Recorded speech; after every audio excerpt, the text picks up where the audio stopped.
Yazid को मुआविया ने इमाम हसन अलैहिस्सलाम की ट्रीटी तोड़कर खलीफा बना दिया तो अपनी मौत से पहले मुआविया ने अपने बेटे यजीद को वार्न किया और कहा कि हुसैन से होशियार रहना, अगर ये तेरे खिलाफ खड़ा हुआ तो तू नहीं बचेगा। यजीद ये जान गया था कि हुसैन की बैत लेना सबसे इम्पोर्टेंट है, क्योंकि अगर हुसैन ने बैत कर ली तो बाकी भी बैत कर लेंगे। यजीद एक नंबर का जालिम और शराबी था। वो ये अच्छे से जानता था कि लोग इसकी बैत नहीं करेंगे, तो इसने जबरदस्ती तलवार की नोक पर लोगों से बैत लेना शुरू कर दी। इसने अपने सारे गवर्नर्स को खत भेजे और कहा कि वो इसके लिए जबरदस्ती लोगों से बैत लें। तो इसके गवर्नर्स ने लोगों को मार पीट के इनसे जबरदस्ती बैत लेना शुरू कर दी। तभी मदीना का गवर्नर वलीद बिन उतबा ने इमाम हुसैन अलैहिस्सलाम को रात के वक्त सीक्रेटली बुलाया और कहा कि वो यजीद की बैत कर ले। लेकिन इमाम हुसैन अलैहिस्सलाम ने कहा कि मैं कभी भी यजीद की बैत नहीं करूंगा। ये कहकर इमाम हुसैन इसी रात अपनी फैमिली को लेकर मक्का चले गए, जहां वो कई महीनों तक रहे। जब इमाम हुसैन अलैहिस्सलाम मक्का में थे तो वहां उन्हें कूफे के कई लोगों ने खत भेजे और कहा कि हमारा आपके सिवाय कोई इमाम नहीं, आप हमारे पास आए, हम आपका साथ देंगे और इस यजीद के खिलाफ लड़ेंगे। तो इमाम हुसैन अलैहिस्सलाम ने मुस्लिम बिन अकील को कूफा की सिचुएशन का जायजा लेने के लिए भेजा। मुस्लिम बिन अकील कूफा पहुंचे और वहां के लोगों ने इनका अच्छे से वेलकम किया और 18,000 से ज्यादा लोगों ने इमाम हुसैन के हाथ पर बैत करने का वादा किया। जब यजीद को ये पता चला कि मेरे खिलाफ लोग फौज खड़ी करने वाले हैं, तो इसने फौरन कूफा के गवर्नर नोमान बिन बशीर को हटाकर इनकी जगह उबैदुल्लाह बिन जियाद को गवर्नर बना दिया ताकि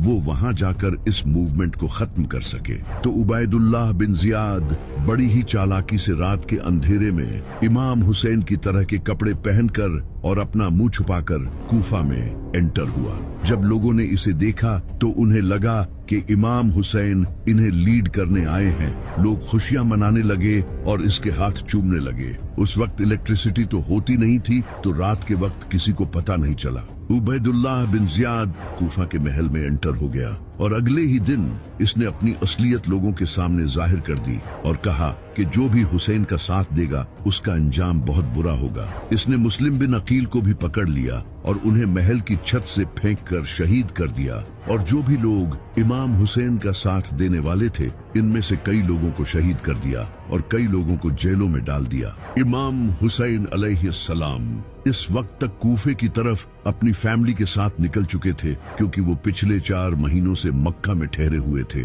और हज के मौके पर कई हजार मुसलमान आकर इन्हें फॉलो करने का वादा कर रहे थे। यजीद को जब ये पता चला तो इसने अपने कुछ बंदे इहराम की हालत में इमाम हुसैन अलैहिस्सलाम को शहीद करने के लिए भेजे। जब इमाम हुसैन को इसका पता चला कि यजीद ने इन्हें मारने के लिए जासूस भेजे हैं, तो उन्होंने मक्का छोड़ने का फैसला किया और जाने से पहले खुतबा दिया और कहा कि जो हमारा साथ देगा वो शहीद होगा और जो पीछे रह जाएगा वो कभी भी उस अजीम कामयाबी को हासिल नहीं कर सकेगा। ये कहकर इमाम हुसैन अलैहिस्सलाम कूफे की तरफ रवाना हो गए।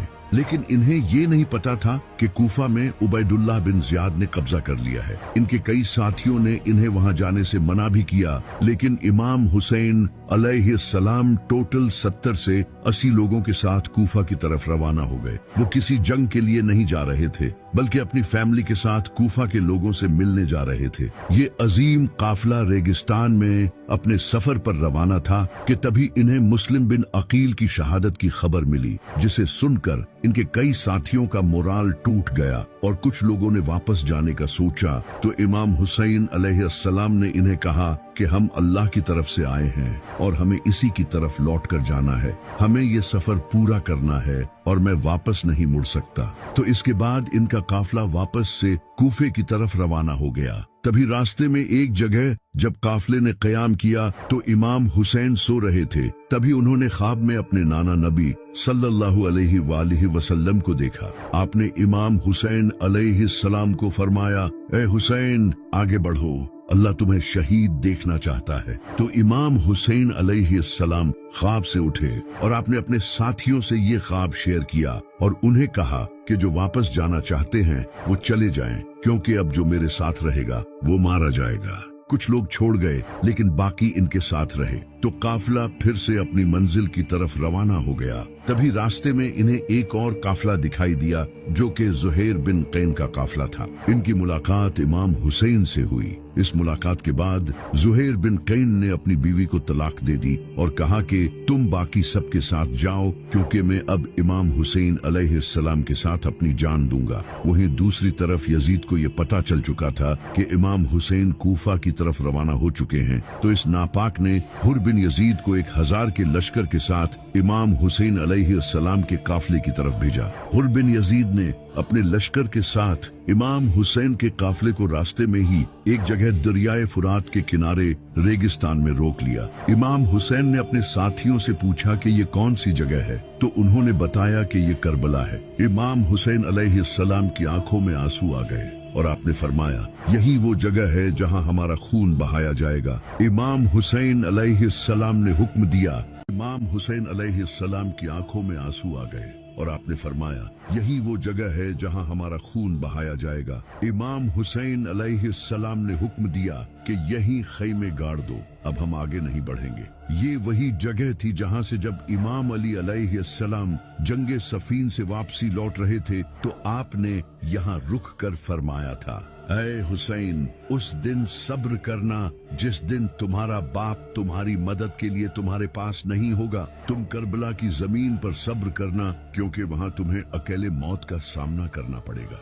तो जब 2 मुहर्रम के दिन इमाम हुसैन अलैहिस्सलाम के साथियों ने करबला में खैमे लगा लिए, तो इसी वक्त यजीद ने 4000 के लश्कर के साथ अमर बिन साद को हुर बिन यजीद की फौज ज्वाइन करने भेजा। इससे हुर बिन यजीद की फौज और ज्यादा बढ़ गई। इसके अलावा भी अमर बिन साद यजीद से और ज्यादा लश्कर मंगवाने लगा, जिसके बाद इसकी फौज 1000 से 30,000 हो गई। वहीं दूसरी तरफ इमाम हुसैन के साथ इनके सिर्फ 70 साथी थे। लेकिन आखिर क्यों अमर बिन साद इतनी ज्यादा फौज मंगवा रहा था जबकि सामने सिर्फ 70 थे और इनमें से भी कई बच्चे और औरतें थी? इसकी वजह ये थी कि इन 70 लोगों में एक इंसान था जिसका नाम था अब्बास। ये इमाम अली अलैहिस्सलाम के बेटे और इमाम हुसैन अलैहिस्सलाम के भाई थे। ये इतने बहादुर थे कि जब ये जंग में लड़ते थे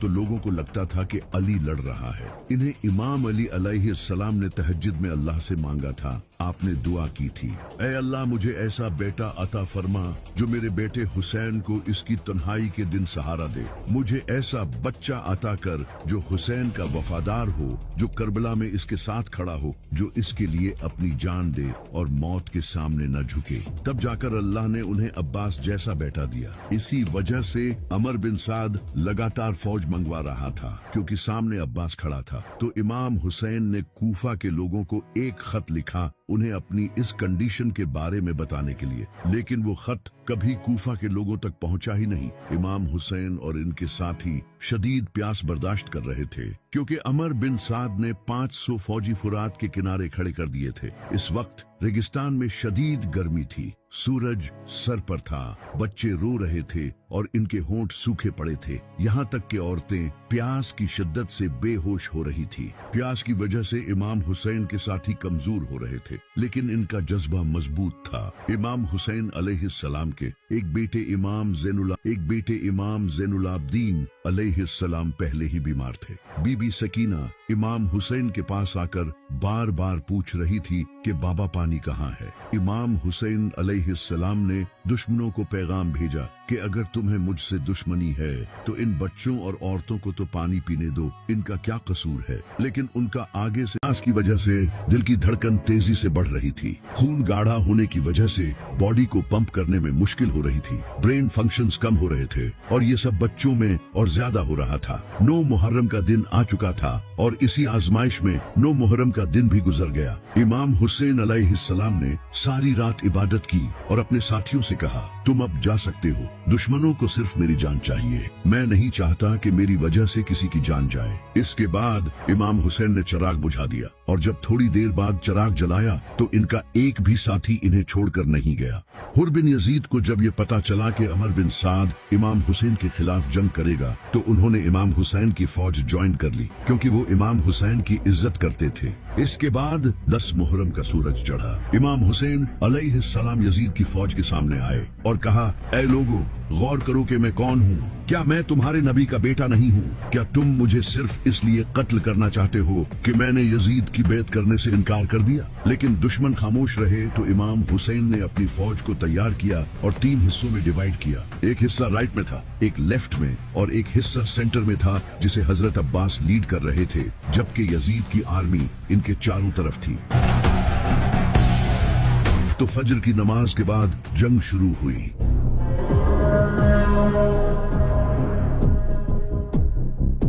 इमाम हुसैन अलैहिस्सलाम के कई साथी एक एक करके शहीद होते रहे। जब इमाम हुसैन के साथी शहीद हो गए तो इमाम हुसैन अलैहिस्सलाम के खूबसूरत बेटे जनाबे अली अकबर, जो कि नबी सल्लल्लाहु अलैहि वसल्लम के हम शक्ल थे, वो मैदान में आए और पुकारने लगे, मैं हूँ अली, अली के बेटे हुसैन का बेटा। हम नबी के घर वाले हैं और अल्लाह की कसम हम कभी भी बातिल के सामने नहीं झुकेंगे। जब यजीद की फौज ने जनाबे अली अकबर के चेहरे को देखा तो वो खामोश हो गए। कुछ ने तो नजरें नीची कर ली और कुछ ने अपने चेहरे फेर लिए, क्योंकि जनाबे अली अकबर नबी सल्लल्लाहु अलैहि वसल्लम के हम शक्ल थे। ऐसा लग रहा था जैसे नबी सल्लल्लाहु अलैहि वसल्लम ही मैदान में आ गए हों। इसके बाद वो आगे बढ़े और एक के बाद एक दुश्मन को मारते गए, लेकिन दूर से किसी ने इनके सीने में नेजा मारा,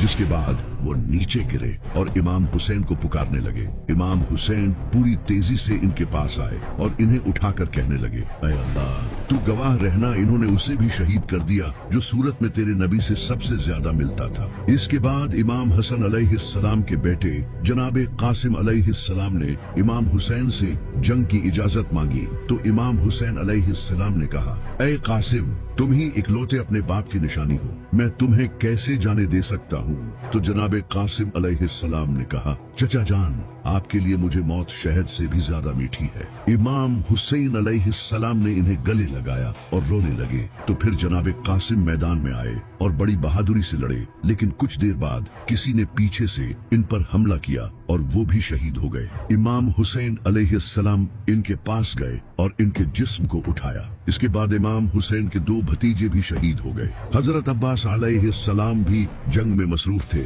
जब उन्हें बच्चों के रोने की आवाज आई तो उन्होंने इमाम हुसैन अलैहिस्सलाम से पानी लाने की इजाजत मांगी। इमाम हुसैन ने उन्हें इजाजत दे दी। इसके बाद हजरत अब्बास अलैहिस्सलाम अपने घोड़े पर सवार हुए और यजीद की आर्मी को चीरते हुए फुरात की तरफ बढ़े। वो रास्ते में आने वाले हर एक को खत्म करते गए और दरिया पर पहुंच गए। वहां पहुंचकर उन्होंने पीने के लिए अपने हाथों में कुछ पानी लिया, लेकिन जैसे ही उन्हें याद आया कि इनका वहां पहुंचकर उन्होंने पीने के लिए अपने हाथों में कुछ पानी लिया, लेकिन जैसे ही उन्हें याद आया कि इनका खानदान प्यासा है तो उन्होंने पानी अपने हाथों से गिरा दिया। इसके बाद वो अपने मशकीजे में पानी लेकर अपने घोड़े पर बैठे और वापस खेमों की तरफ बढ़ने लगे, लेकिन तभी कुछ दुश्मनों ने इनके बाजू पर हमला किया और इनका एक बाजू काट दिया। उन्होंने दूसरे हाथ में मशकीजे को पकड़ लिया, लेकिन इनका दूसरा हाथ भी काट दिया गया। तो उन्होंने अपने मुंह में मशकीजे को पकड़ लिया, लेकिन इसके बाद उन्हें शहीद कर दिया गया। इमाम हुसैन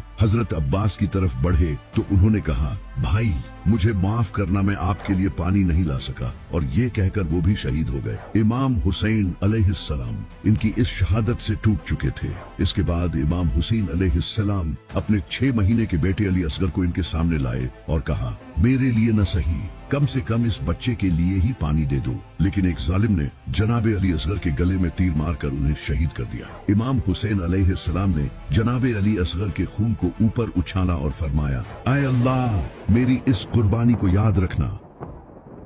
अब इमाम हुसैन के सारे साथी शहीद हो चुके थे और वो अकेले रह गए थे। इनके जिस्म पर कई जख्म थे और वो भी लड़कर थक चुके थे। ऊपर से प्यास की शिद्दत से जहां एक नॉर्मल इंसान के लिए हिलना तक मुमकिन नहीं होता, वो दुश्मनों के सामने डटकर खड़े थे। इमाम हुसैन अपनी फैमिली के पास गए, उन्हें अलविदा कहा और कूफा के लोगों को आखिरी खत लिखा और कहा, तुमने मुझे खत भेजकर बुलाया था, लेकिन अब तुम अपने वादे से फिर चुके हो। अब इंशाअल्लाह क़यामत के दिन मुलाकात होगी। इसके बाद वो अपने घोड़े जुल्जनाह पर सवार होकर हाथ में जुल्फिकार लिए मैदान में आए। इनके सामने हजारों का लश्कर था और वो अकेले थे, लेकिन हार मानने के लिए तैयार नहीं थे। एक तरफ वो तादाद में डायनासोर्स थे और दूसरी तरफ एक जख्मी शेर।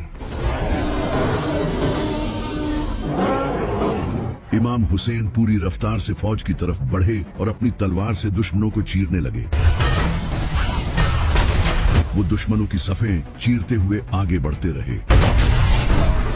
दुश्मनों की गर्दनें हवा में परिंदों की तरह उड़ रही थी। कई फौजी शौक हो गए। कुछ फौजियों ने कहा, हमने कभी किसी इंसान को इस प्यास और जख्मी हालत में लड़ते नहीं देखा। ये ऐसे लड़ रहा है जैसे ये इस दुनिया का नहीं है।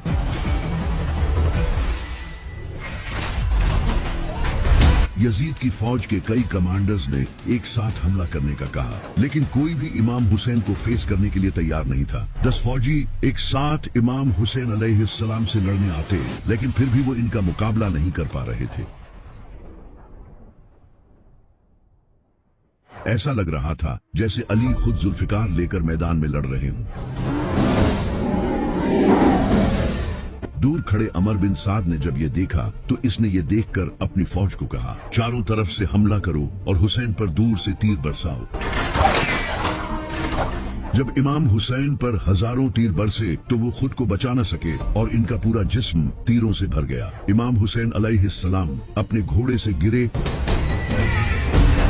और सजदे की हालत में चले गए। इसके बाद वो शहीद हो गए। इमाम हुसैन की शहादत के बाद शिमर इमाम हुसैन अलैहिस्सलाम की शहादत के बाद शिमर इमाम हुसैन अलैहिस्सलाम के पास आया और आपके सीना मुबारक पर इसने अपना नापाक पांव रखा और इसके बाद इमाम हुसैन अलैहिस्सलाम के सर को तन से जुदा कर दिया। इमाम हुसैन के खैमों को लूटा गया, इनकी औरतों और बच्चों को कैदी बना लिया गया।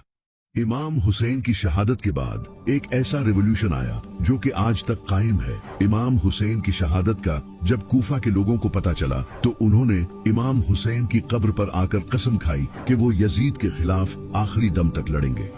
इनका इम्तिहान हमारी तलवार ही होगी। इसके बाद उन्होंने यजीद के खिलाफ जंग की और शहीद हो गए। इसके बाद मक्का में अब्दुल्लाह बिन जुबैर ने यजीद की बैत करने से इनकार कर दिया। यहाँ हम उनको रोकेंगे। जिसके बाद मक्का के मुसलमानों ने यजीद से जंग की और हजारों मुसलमान शहीद हुए। ना रहम करो। इसके बाद मदीना के लोगों ने भी यजीद की बैत तोड़ दी।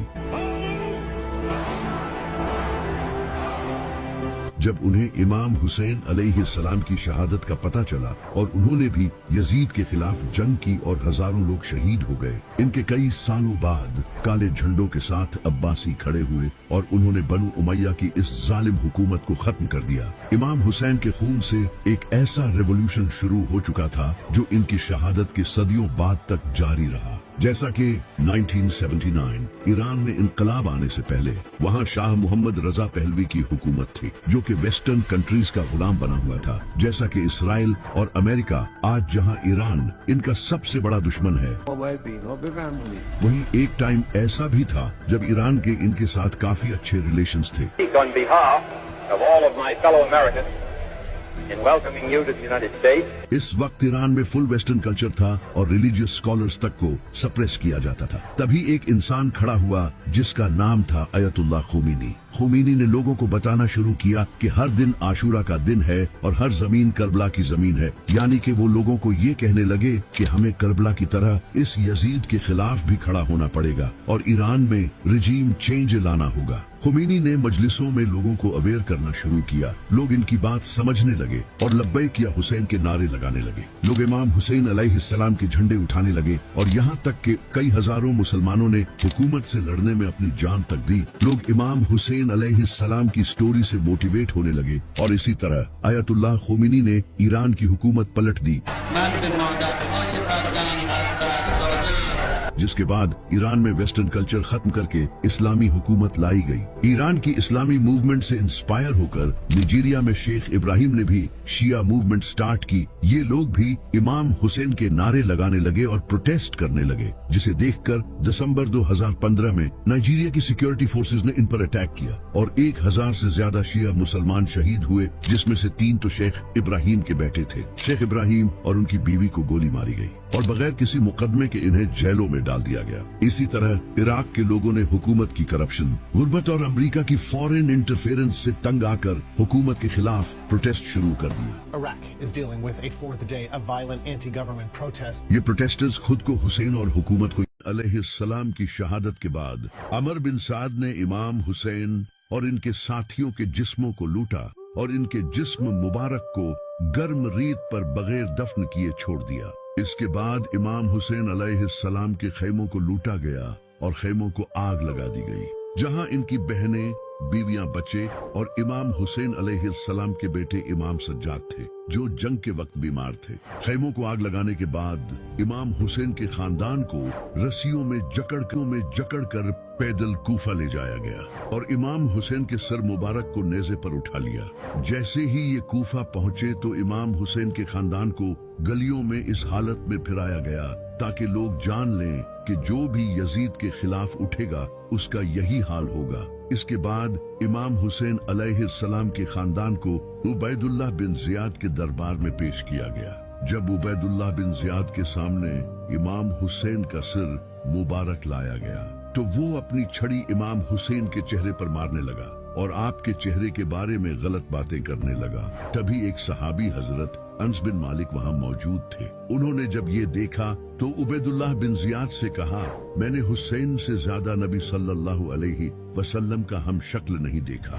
इसके बाद इमाम हुसैन के खानदान को कूफा से दमास्कस ले जाया गया, जहां उन्हें यजीद के दरबार में पेश किया गया। जब यजीद ने इमाम हुसैन के खानदान को देखा तो उसने कहा, मेरे सामने खड़े होने का अंजाम यही होता है। तभी इमाम अली अलैहिस्सलाम की बहादुर बेटी सैयदा ज़ैनब ने फरमाया, ऐ यजीद, क्या तू नहीं जानता कि तूने उन लोगों को कत्ल किया है जिनसे नबी सल्लल्लाहु अलैहि वसल्लम मोहब्बत करते थे। इस दीन के मानने वाले यकीनन इस जुल्म को नहीं भूलेंगे, लेकिन खुदा बेहतरीन फैसला करने वाला है और वो यकीनन तुम्हारे और हमारे दरमियान फैसला करेगा। यजीद, उस दिन के लिए तैयार हो जा। क्या तुम समझते हो कि हमें कत्ल करके तुमने हमारी इज्जत को टुकड़े टुकड़े कर दिया है और लोगों की नजरों में हमारी हैसियत पर कीचड़ उछाला है? तुमने सिर्फ अपनी ही हैसियत को मजरूह किया है। एक दिन तुम अपने हाथों पर नबी सल्लल्लाहु अलैहि वसल्लम के खानदान का खून लेकर खुदा के सामने खड़े हो। क्या ये तुम्हारा इंसाफ है कि तुम अपनी बेटियों और लौंडियों को पर्दे में रखते हो, जबकि पैगंबरे खुदा की बेटियों की जगह जगह पर्दा पोशी हो रही हो? तुमने आले रसूल की शान में गुस्ताखी की है। तुम जो मेरे बाप अली बिन अबी तालिब के जरिए आजाद होने वाले निसब से हो, तुमने बदतरीन इंसानी किरदार और इखलाक का मुजाहिरा किया है। सैयदा ज़ैनब ने इसे बताया, मैं अली की बेटी हूँ, वही अली जिसका हाथ नबी सल्लल्लाहु अलैहि वसल्लम ने गदीर नबी सल्लल्लाहु अलैहि वसल्लम की बेटी हूँ और मैं हुसैन की बहन हूँ। सैयदा ज़ैनब बहादुरी के साथ बात कर रही थी और अपने खानदान की फजीलत बयान कर रही थी।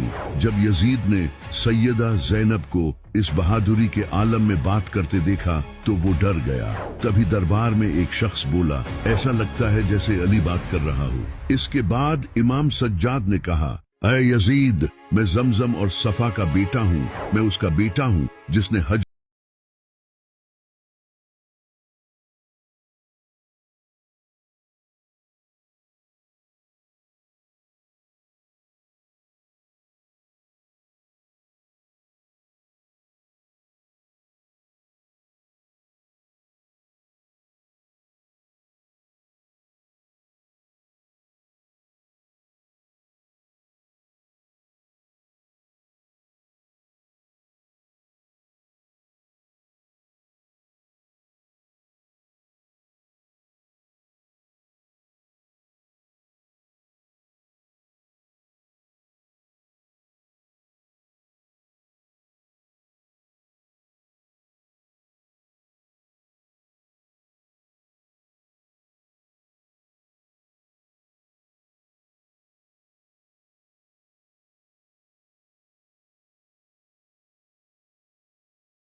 लेकिन हमने नेकी का रास्ता नहीं छोड़ा, लेकिन हमारा मिशन जारी है जो कभी रुकने वाला नहीं है। ये सब सुनकर यजीद डर गया। इसका प्लान था इमाम सज्जाद को शहीद करने का, लेकिन जब उसने ये सुना तो वो डर गया और उसने सब सुनकर यजीद डर गया।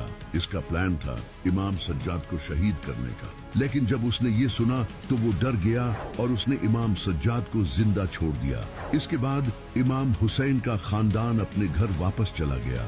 जब मदीना के लोगों को इमाम हुसैन अलैहिस्सलाम की शहादत का पता चला तो उन्होंने यजीद की बैत तोड़ दी, क्योंकि वो पहले से यजीद की जालिम हुकूमत से गुस्सा थे और अब इमाम हुसैन अलैहिस्सलाम की शहादत ने उन्हें जगा दिया था। मदीना के लोग यजीद के खिलाफ हो गए थे। इस पर यजीद को बहुत गुस्सा आया तो इसने मदीना के लोगों के खिलाफ एक बड़ा लश्कर रवाना किया और इस फौज का कमांडर मुस्लिम बिन उकबा था। इस फौज का मकसद मदीना को वापस यजीद के अंडर लाना और जो लोग यजीद के खिलाफ खड़े हुए थे उन्हें कत्ल करना था। यजीद की ये फौज मदीना के बाहर हर्रा नामी जगह पर पहुंच गई और वहां अपने कैंप्स लगा लिए। मदीना के लोग तादाद में बहुत कम थे और इनके पास कुछ खास असला भी नहीं था, लेकिन ये वही लोग थे जिन्होंने नबी सल्लल्लाहु अलैहि वसल्लम की आपके बुरे वक्त में मदद की थी, यानी कि अंसार तादाद में कम होने के बावजूद भी यजीद की फौज के साथ बहादुरी से लड़े, लेकिन तादाद कम होने की वजह से वो हार गए। अंसार को हराने के बाद यजीदी फौज मदीना में एंटर हुई और इसने ऐसा कत्लेआम मचाया जिसे आज भी इस्लामिक हिस्ट्री का सबसे ब्रूटल दिन माना जाता है। यजीदी फौज ने पूरे शहर को लूटा और सरे आम लोगों को कत्ल किया और हजारों औरतों का रेप करके उन्हें प्रेग्नेंट कर दिया। यहाँ तक कि मस्जिदे नबवी को भी नहीं छोड़ा। वहाँ घोड़े खड़े कर दिए गए जिन्होंने पेशाब किया और कई दिनों तक नमाज नहीं हो सकी, जबकि नबी सल्लल्लाहु अलैहि वसल्लम ने फरमाया था कि जिसने अहले मदीना पर जुल्म किया और इन्हें सताया उन पर अल्लाह की लानत। मदीना पर इस जालमाना हमले के बाद एक शख्स जिसका नाम अब्दुल्ला बिन जुबैर था वो यजीद के खिलाफ खड़ा हुआ। अब्दुल्ला बिन जुबैर हजरत जुबैर रजी अल्लाह तआला अन्हा के बेटे थे, जो कि नबी सल्लल्लाहु अलैहि वसल्लम के कजन थे और वो इमाम अली अलैहिस्सलाम से बहुत मोहब्बत करते थे। हजरत अब्दुल्ला बिन जुबैर रजी अल्लाह तआला अन्हा मक्का में लोगों से सपोर्ट हासिल करने लगे ताकि इस जालिम यजीद के खिलाफ खड़े हो सके। जब यजीद को इसका पता चला तो अब इसने मदीना के बाद मक्का पर हमला करने का फैसला किया। यजीद ने एक फौज मक्का की तरफ भेजी और इस फौज का लीडर हुसैन बिन नुमैर था। इस फौज का मिशन अब्दुल्लाह बिन जुबैर को मारना और मक्का को अपने कंट्रोल में लाना था। ये फौज मक्का के बाहर पहुंच गई और मक्का को सीज कर लिया। हजरत अब्दुल्लाह बिन जुबैर ने भी मक्का को डिफेंड करने की तैयारी शुरू कर दी। मक्का की गलियां तंग थी और इसके आसपास पहाड़ थे, जो कि हजरत अब्दुल्लाह बिन जुबैर के लिए एक प्लस पॉइंट था। इस शहर को सीज करने के कुछ टाइम बाद यजीदी लश्कर ने कैटापुल्ट्स यूज करके शहर में आग से भरे पत्थर फेंके, जिनमें से एक पत्थर जाकर काबा को लगा और काबा को आग लग गई, जिससे काबा का गिलाफ और इसकी दीवारें जल गई। काबा जो कि अल्लाह का घर है, इसको आग लगना काबा की बहुत बड़ी तौहीन है। इसके फौरन बाद यजीदी लश्कर को खबर मिली कि यजीद की मौत हो चुकी है। अल्लाह ने फौरन यजीद को इसकी सजा दे दी और इसे अपने पास बुला लिया ताकि इसकी अच्छी तरह से इसके बाप की तरह खातिरदारी की जाए, जबकि यजीद की उम्र सिर्फ 36 साल थी। जैसे ही यजीदी लश्कर को यजीद की मौत की खबर मिली तो पूरी फौज में शोर मच गया, जिसे देखकर यजीदी फौज के कमांडर हुसैन बिन नुमैर ने हजरत अब्दुल्ला बिन जुबैर के साथ नेगोशिएशंस करने का फैसला किया और उन्हें कहा कि वो दमास्कस आ जाएं, जहां वो मिलकर इस सिचुएशन को डिस्कस करेंगे। लेकिन हजरत अब्दुल्ला बिन जुबैर ने इसकी बात नहीं मानी, जिसके बाद यजीद की फौज वापस सीरिया चली गई। यजीदी फौज के मक्का छोड़ने के बाद हजरत अब्दुल्ला बिन जुबैर ने काबा को दोबारा तामीर करवाया। यजीद की मौत के बाद इसके बेटे मुआविया बिन यजीद को अगला खलीफा चुना गया। इसने खलीफा बनते ही खिलाफत से रिजाइन कर दिया और कहा, मेरे बाप ने बहुत जुल्म किए, इसने अहले बैत के साथ जुल्म किया और मेरे दादा ने अली के खिलाफ जंग की। आज खुदा ही जानता है कि उनके साथ कब्रों में क्या हो रहा है, इसलिए मैं खलीफा नहीं बनना चाहता। और इसके बाद इस अजीम इंसान ने खिलाफत से रिजाइन कर दिया और इसके कुछ ही दिनों बाद इसका इंतकाल हो गया। लेकिन अपनी मौत से पहले वो हमेशा के लिए लोगों के दिलों में जिंदा हो गया, जबकि इसका बाप और दादा आज भी लानत के हकदार है। इसके बाद एक और इमाम हुसैन अलैहिस्सलाम ने اپنی شہادت کے بعد دین کو دوبارہ زندہ کر دیا۔ جہاں امام حسین علیہ السلام کی شہادت سے پہلے معاویہ نے دین کا نقشہ ہی بدل کر رکھ دیا تھا۔ جب زبان کھولنے پر لوگوں کا گلا کاٹ دیا جاتا تھا، نمازیں بدل دی گئی تھیں، تب ایک انسان نکلا اور اس نے اپنے خون سے پورے دین کو دوبارہ زندہ کر دیا۔ جیسے مدینہ کے لوگ جنہوں نے موت کے خوف سے یزید کی بیعت کر لی تھی، جیسے ہی انہیں پتا چلا کہ حسین نے اپنی اور اپنے خاندان کی قربانی دے دی لیکن یزید کے آگے نہیں جھکا، ان کے اندر کا ایمان زندہ ہو گیا۔ جبکہ یہ جانتے ہوئے بھی کہ وہ یزید کی فوج کا مقابلہ نہیں کر سکتے، پھر بھی وہ یزید کے خلاف کھڑے ہو گئے اور شہید ہو گئے۔ یہ دیکھ کر مکہ کے لوگ بھی یزید کے خلاف کھڑے ہو گئے اور انہوں نے یزید کے خلاف جنگ کی، لیکن ان کی قسمت اچھی تھی کہ جنگ کے دوران ہی اللہ نے یزید کو دردناک موت دے دی، اور اس کے بعد یزید کی فوج مکہ چھوڑ کر واپس چلی گئی۔ یزید کی موت کے بعد ایک اور ظالم خلیفہ بنا جس کا نام مروان تھا۔ جب امام حسین علیہ السلام کی شہادت کی خبر مسلمانوں میں پھیلی تو کافی مسلمانوں نے یزید کی بیعت توڑ دی، اور مسلمان یزید کے امام حسین پر کیے گئے ظلم کا بدلہ لینا چاہتے تھے۔ جیسا کہ امام حسین علیہ السلام کی شہادت سے لوگوں نے امام حسین علیہ السلام کو خط بھیجے اور انہیں کہا کہ وہ کوفہ آئیں تاکہ وہ مل کر یزید کے خلاف کھڑے ہو سکے۔ جب یزید کو پتا چلا کہ کوفہ کے لوگوں نے امام حسین علیہ السلام کو خط بھیج کر کوفہ بلایا ہے تو یزید نے عبید اللہ بن زیاد کو کوفہ بھیج دیا۔ عبید اللہ بن زیاد امام حسین کی طرح کپڑے پہن کر اور اپنے منہ پر کپڑا لپیٹ کر کوفہ میں انٹر ہوا۔ جب کوفہ کے لوگوں نے اسے دیکھا تو انہیں لگا کہ امام حسین علیہ السلام آئے ہیں، اور اس طرح عبید اللہ بن زیاد گورنر ہاؤس میں انٹر ہو گیا اور گدی پر بیٹھ گیا، اور پھر اس نے اپنی اصلیت ظاہر کر دی۔ لوگ یہ بات دو ورنہ اس کا انجام بہت برا ہوگا۔ اس نے لوگوں کو جیلوں میں ڈلوا دیا اور انہیں ٹارچر کیا، اور جو بھی اس کے خلاف کھڑا ہوا اسے قتل کر دیا۔ جب کوفہ کے لوگوں نے امام حسین علیہ السلام کو خط بھیجے تو امام حسین علیہ السلام نے مسلم بن عقیل کو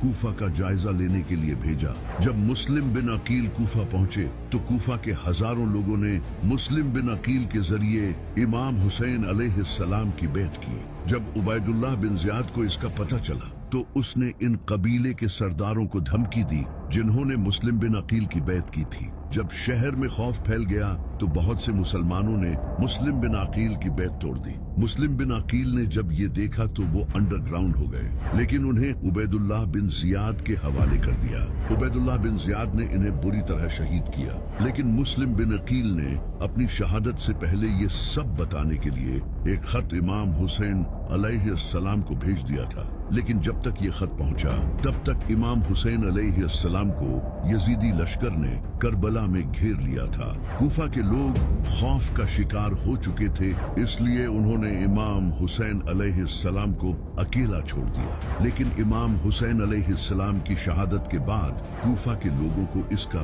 بہت بڑا صدمہ لگا۔ وہ خود کو امام حسین علیہ السلام کی شہادت کا قصوروار ٹھہرانے لگے۔ کوفہ سے حضرت سلیمان بن سرد جو کہ نبی صلی اللہ علیہ وسلم کے صحابی تھے اور انہوں نے امام علی علیہ السلام کا بھی ساتھ دیا تھا، انہوں نے کوفہ کے دوسرے بڑے لیڈرز کے ساتھ مل کر ایک فورس بنانا شروع نے کربلا میں امام حسین علیہ السلام کی قبر پر قسم کھائی کہ وہ امام حسین علیہ السلام کی شہادت کا بدلہ لے کر رہیں گے، اور اس کے بعد وہ سیریا کی طرف روانہ ہو گئے یزید کی فوج سے لڑنے کے لیے۔ ان کا یزید کی فوج کے ساتھ عین الوردہ نامی جگہ پر سامنا ہوا، لیکن کیونکہ یہ تعداد میں بہت کم تھے اس وجہ سے یزید کی فوج نے انہیں ہرا دیا اور ان کے لیڈر سلیمان بن سرد کو بھی شہید کر دیا۔ توابون کی اس ہار سے دوسرے مسلمانوں کا جذبہ اور زیادہ بڑھ گیا اور لوگ اور زیادہ یزید کے خلاف کھڑے ہونے لگے۔ ان میں سے ایک انسان تھا جس کا نام مختار ثقفی تھا۔ مختار ثقفی اہل بیت کا بہت بڑا سپورٹر تھا۔ اس نے امام علی اور امام حسن علیہ السلام کے دور خلافت میں ان کا ساتھ دیا تھا، لیکن بدقسمتی سے وہ امام حسین علیہ السلام کا ساتھ نہیں دے سکا، کیونکہ اس وقت عبید اللہ بن زیاد نے اسے یزید کے آرڈر پر جیل میں ڈال دیا تھا، لیکن یزید کی موت کے بعد اسے جیل سے رہا کر دیا گیا۔ اس کے بعد مختار ثقفی نے امام حسین علیہ السلام کے خون کا بدلہ لینے کے لیے اپنی فوج تیار کرنا شروع کر دی۔ اس نے کوفہ میں موالی اور شیعہ کو اپنے ساتھ ملانا شروع کر دیا۔ مختار ثقفی خود کو امام علی علیہ السلام کے بیٹے محمد بن حنفیہ کا سکسیسر کہتا تھا، جس کی وجہ سے کوفہ کے بہت سے لوگ اس کے ساتھ جڑنے لگے، اور اس طرح مختار نے ایک فوج تیار کر لی جس کا مقصد امام حسین علیہ السلام کے قاتلوں سے بدلہ لینا تھا۔ مختار نے اپنی فوج کے ساتھ کوفہ پر عبید اللہ بن زیاد کا کنٹرول حاصل کرنے کی کوشش کی۔ مختار اپنی فوج کے ساتھ دریائے خازر کے پاس پہنچ گیا۔ اس کی فوج کا کمانڈر ابراہیم بن اشتر تھا، جو حضرت مالک اشتر کے بیٹے تھے۔ مالک اشتر امام علی علیہ السلام کے بہت قریبی ساتھی اور کمانڈر تھے۔ عبید اللہ بن زیاد نے بھی ایک بڑی فوج مختار ثقفی کے خلاف بھیجی، جس کے پاس ایڈوانس اسلحہ تھا، اور تعداد میں بھی وہ مختار کی فوج سے کافی زیادہ تھے۔ اس کے باوجود بھی مختار کی فوج بہادری کے ساتھ لڑی اور عبید اللہ بن زیاد کو شکست دے دی۔ اس کے بعد مختار ثقفی نے عبید اللہ بن زیاد اور اس کے ساتھ اور کئی لوگوں کو قتل کیا۔ جو امام مختار کو جب اس کا پتہ چلا تو اس نے عبداللہ بن زبیر کے ساتھ ہاتھ ملانے کی کوشش کی اور اسے اپنی وفاداری کا یقین دلایا، لیکن عبداللہ بن زبیر کو اپنی حکومت خطرے میں نظر آ رہی تھی۔ اس نے مختار کے ساتھ ڈیل نہیں کی، بلکہ اس نے الٹا اپنے بھائی مصعب بن زبیر کو ایک فوج کے ساتھ کوفہ بھیجا تاکہ مختار کو ختم کر سکے۔ اس کے بعد مختار اور مصعب کی فوج کے درمیان جنگ ہوئی اور بدقسمتی سے مختار یہ جنگ ہار گیا اور شہید ہو گیا۔ اس جنگ میں مختار کے بہت سے ساتھی بھی مارے گئے اور اس طرح مختار کی لیڈرشپ کا اینڈ ہو گیا۔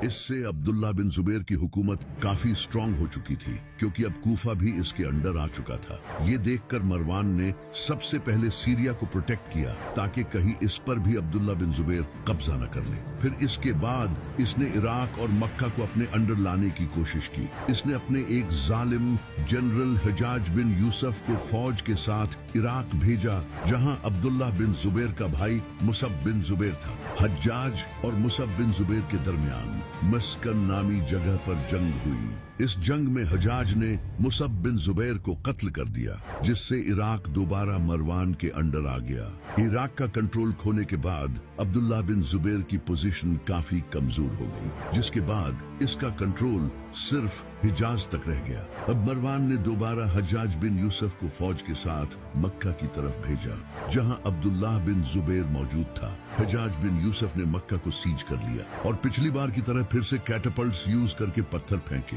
ان پتھروں میں سے ایک پتھر جا کر کعبہ کو لگا، جس سے کعبہ کو نقصان پہنچا، لیکن عبداللہ بن زبیر نے پھر آخرکار عبداللہ بن زبیر کعبہ میں چھپ گیا، جہاں اسے قتل کر دیا گیا۔ عبداللہ بن زبیر کی موت کے بعد مکہ پھر سے اس ظالم مروان کے کنٹرول میں آ گیا۔ امام حسین علیہ السلام شہید نہ ہوتے تو مسلمان کبھی بھی یزید کے خلاف کھڑے نہ ہوتے، جیسا کہ امام حسین علیہ السلام کی شہادت سے پہلے کوئی بھی یزید کے خلاف نہیں کھڑا ہوا۔ امام حسین علیہ السلام نے اپنی شہادت کے ذریعے وہ کر دکھایا جو لوگ زندہ رہ کر بھی نہیں کر سکے۔ آج تک دنیا میں جتنے بھی بڑے بادشاہ آئے، جیسا کہ الیگزینڈر دی گریٹ، چنگیز خان اور رمیسیز، ان سب میں ایک بات کامن تھی، جیسے ہی ان کی موت ہوئی ان کی سلطنت ختم ہو گئی، ان کی موت ہی ان کی ہار تھی۔ لیکن حسین دنیا کا واحد ایسا انسان ہے جس کی موت اس کی جیت تھی۔ دنیا میں کتنے بادشاہ آئے اور گئے جن کے پاس دولت، شہرت اور طاقت تھی، لیکن آج انہیں کوئی یاد نہیں کرتا۔ لیکن وہی ایک ایسا انسان جو سادہ کپڑے پہنتا تھا، جس کے پاس کوئی دولت نہیں تھی، اکیلا نکلا اور آج کروڑوں لوگوں کے دلوں میں زندہ ہو گیا۔ اسے کہتے ہیں شہادت۔ یہی وجہ ہے کہ آج دنیا کے ڈیفرنٹ ریلیجنز کے لوگ بھی امام حسین کی تعریف کرتے ہیں، جیسا کہ مہاتما گاندھی، جن کا کہنا تھا کہ میرا عقیدہ ہے کہ اسلام تلوار سے نہیں بلکہ حسین کی عظیم قربانی سے پھیلا ہے۔ میں نے حسین سے سیکھا کہ مظلوم ہو کر جیت کیسے حاصل کی جاتی ہے۔ अगर हिंदुस्तान एक कामयाब मुल्क बनना चाहता है तो इसे इमाम हुसैन अलैहिस्सलाम के तरीकों पर चलना चाहिए। अगर मेरे पास हुसैन के 72 सिपाहियों जैसी फौज होती तो मैं 24 घंटों में हिंदुस्तान को आजाद करवा लेता। पंडित जवाहरलाल नेहरू, जो कि भारत के पहले प्राइम मिनिस्टर थे, इनका कहना था कि इमाम हुसैन की कुर्बानी पूरी इंसानियत के लिए एक मिसाल है। इसी तरह स्वामी शंकराचार्य ने कहा था, हुसैन की कुर्बानी ने इस्लाम को जिंदा रखा, वरना इस दुनिया में इस्लाम का नाम लेने वाला कोई न बचता। इसके अलावा डॉक्टर राजेंद्र प्रसाद, जो कि